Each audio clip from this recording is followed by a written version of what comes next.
आज मैं फिर से आपको द्वारका एक्सप्रेस से रिलेटेड सारे क्वेश्चंस के आंसर करने के लिए आया हूँ। अगर आपने अब तक सब्सक्राइब नहीं किया हुआ तो आप सब्सक्राइब कर लीजिए, क्योंकि यहाँ पर मैं आपके एक एक क्वेरी के आंसर देने वाला हूँ। आज पार्ट 2 है जिसमें मैं आपको द्वारका एक्सप्रेसवे के क्वेश्चंस के आंसर दे रहा हूँ।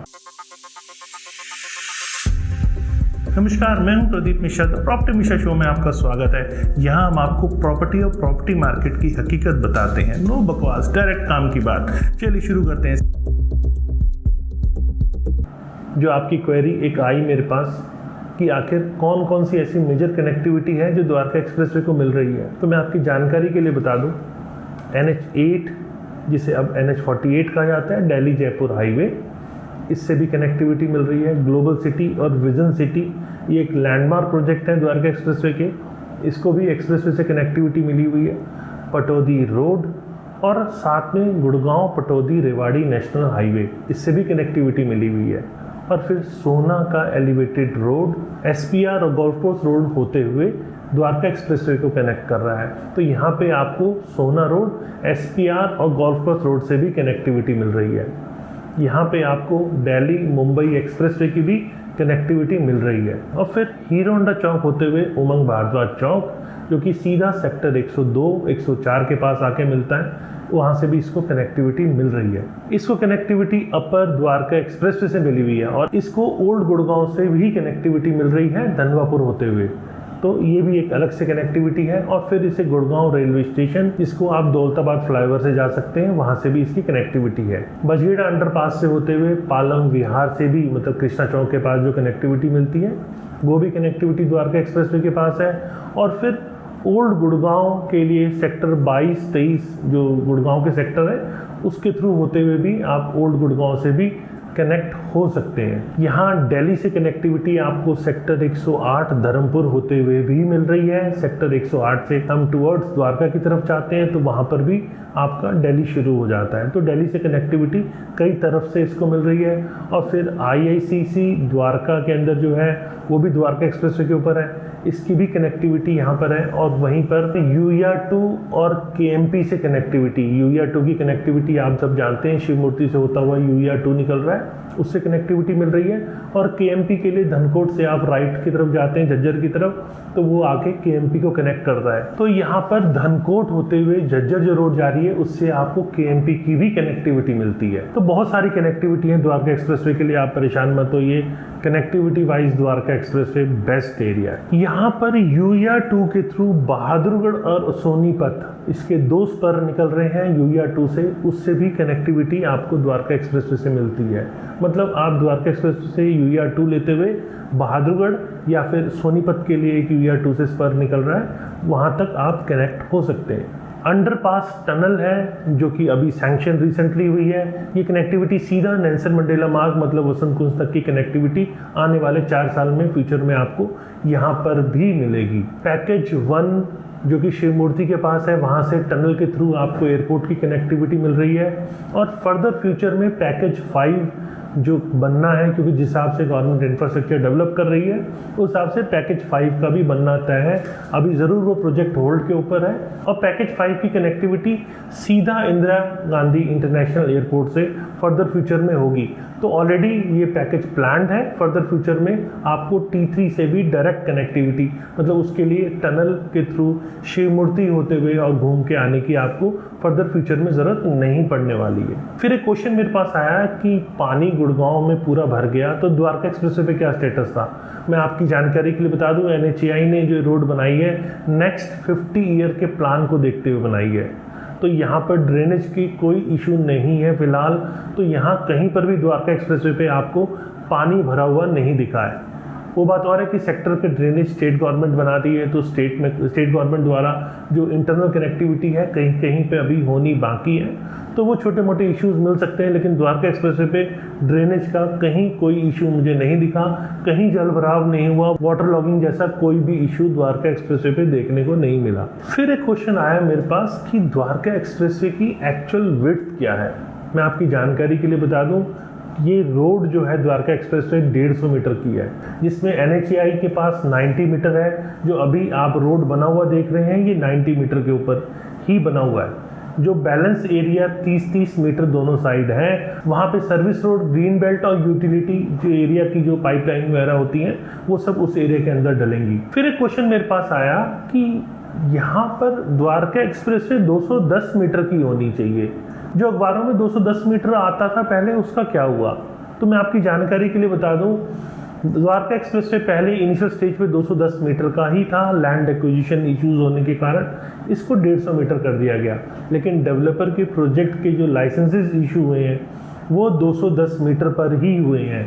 तो 30-30 मीटर, पहले 150 मीटर का प्लान था, 30-30 metre green belt, service road और यूटिलिटी का प्लान था, जिसके अंदर 30 मीटर ईच साइड में ये होने का प्लान था। लेकिन चूंकि अब वो नहीं हुआ तो उसके प्रोजेक्ट का जो सैंक्शन है वो 210 मीटर पर ही हुआ है। तो उन एरियाज में आप देखोगे फ्रंट में थोड़ा सा एक्सप्रेसवे से आपको दोनों साइड में 30-30 मीटर का एडिशनल गैप नजर आएगा। तो इसका मतलब ये नहीं है कि उसकी कनेक्टिविटी नहीं है। अगर वो लैंड द्वारका एक्सप्रेसवे तक डेवलपर की थी तो डेवलपर को वो लैंड हैंडओवर अथॉरिटी को करनी होती है और वो एरिया वैकेंट रहेगा। लेकिन फर्दर फ्यूचर में अगर लैंड एक्विजिशन गवर्नमेंट करती है तो वहाँ जहाँ एक्विजिशन नहीं हुआ है वहाँ गवर्नमेंट फर्दर एक्वायर कर सकती है और एक्विजिशन करने के बाद कनेक्टिविटी को और बेहतर बनाया जा सकता है। फिर एक क्वेश्चन मेरे पास आया कि आखिर सर्विस रोड और ग्रीन बेल्ट का द्वारका एक्सप्रेसवे पे क्या स्टेटस है। मैं आपकी जानकारी के लिए बता दूं, NHAI और GMD की ऑलरेडी यहाँ मीटिंग हो चुकी है और किस तरह से इसको डेवलप किया जाए, सर्विस लेन को कैसे बनाया जाए, ग्रीन बेल्ट को कैसे बनाया जाए, इसके लिए जो इनिशियल वर्क है, टेंडरिंग प्रोसेस है, ये ऑलरेडी शुरू हो चुका है। बहुत जल्दी गवर्नमेंट इसके ऊपर काम करने वाली है और बहुत लंबा समय नहीं लगेगा कि आप देखेंगे ये सब चीज़ें भी थ्रू हो जाएंगी। फिर एक क्वेश्चन मेरे पास आया कि आखिर द्वारका एक्सप्रेसवे पैकेज 1 का क्या स्टेटस है और ये कब तक खुलने वाला है। देखिए, मैं आपकी जानकारी के लिए बता दूं, दिसंबर 2023 इसकी आप तक की जो डेडलाइन है वो दिसंबर 2023 है और यहाँ पे स्टैक इंटरचेंज फ्लाईओवर जो है वो इस डेडलाइन के हिसाब से पूरा हो जाएगा।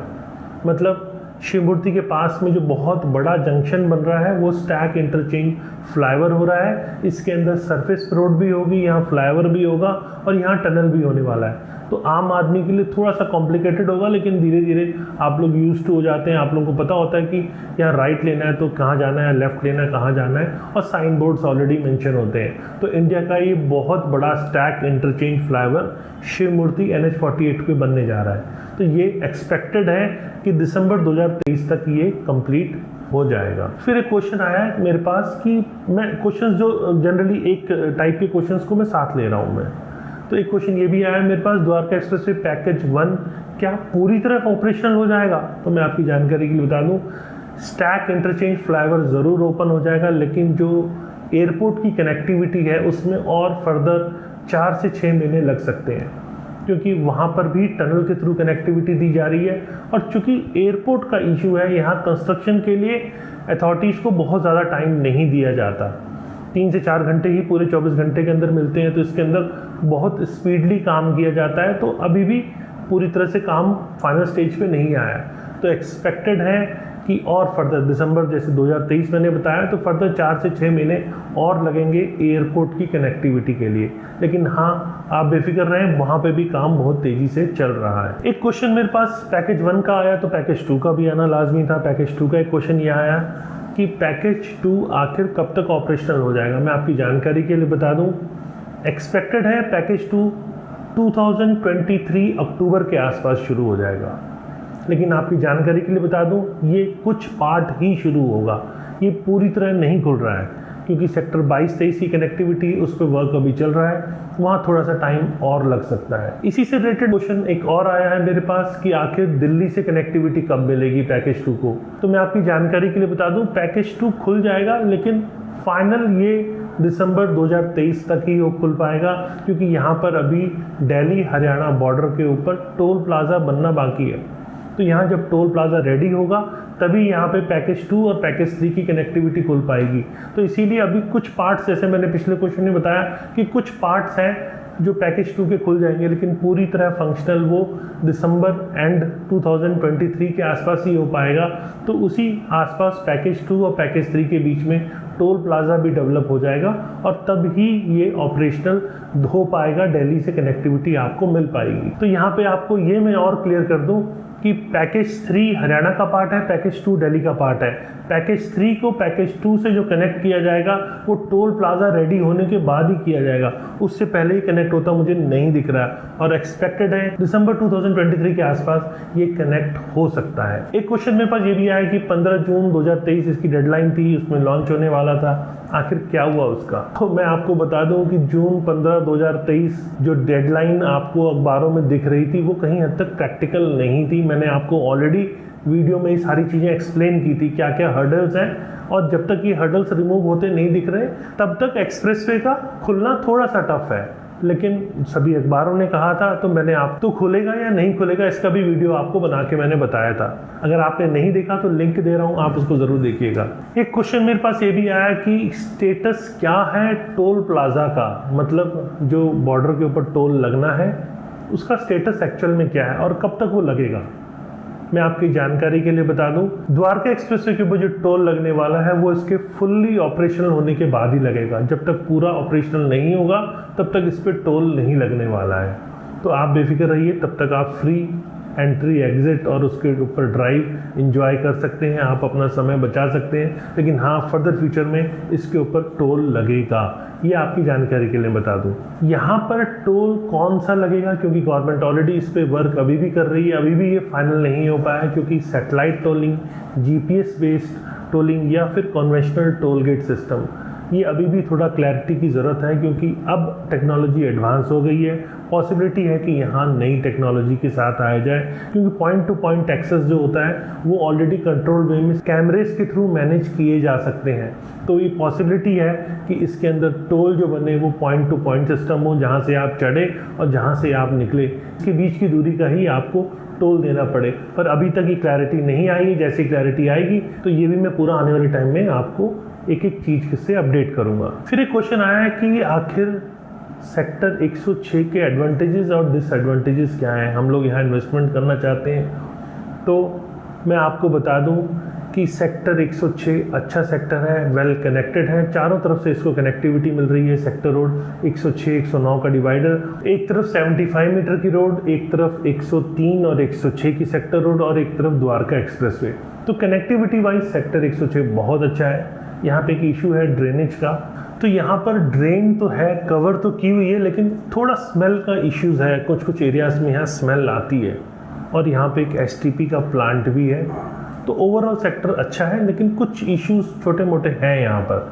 तो अगर आप इन्वेस्टमेंट कर रहे हैं तो आप एक बार ज़रूर कंसल्ट कर लीजिए, क्योंकि डेवलपमेंट का होना और उस प्रोजेक्ट जिसमें आप फाइनल कर रहे हैं उसके आसपास के पेरिफेरल एरिया को समझना, उस गणित को समझना कि हमें इन्वेस्टमेंट करने पे वहाँ रिटर्न मिलेगा नहीं मिलेगा, इसके लिए आपको एक बार थोड़ा सा और डीप एनालिसिस की ज़रूरत पड़ेगी। तो आप मुझे ये कंसल्ट कर सकते हैं, मेरे नंबर पे आप मुझे कॉल करके आप उससे एक अपॉइंटमेंट फिक्स करके मिल सकते हैं। उम्मीद है आपको मेरा वीडियो पसंद आएगा, और वीडियो पसंद आए तो लाइक कीजिए, कमेंट करके अपना क्वेश्चन बताइए, आप क्या द्वारका एक्सप्रेसवे के बारे में और जानना चाहते हैं। मैं इस सीरीज़ को कंटिन्यू रखूँगा, लगातार आपके क्वेश्चंस के मैं आंसर देता रहूँगा। फर्दर फ्यूचर में और ऐसे वीडियोज़ देखने के लिए आप मुझे सब्सक्राइब कीजिए। नमस्कार, जय हिंद।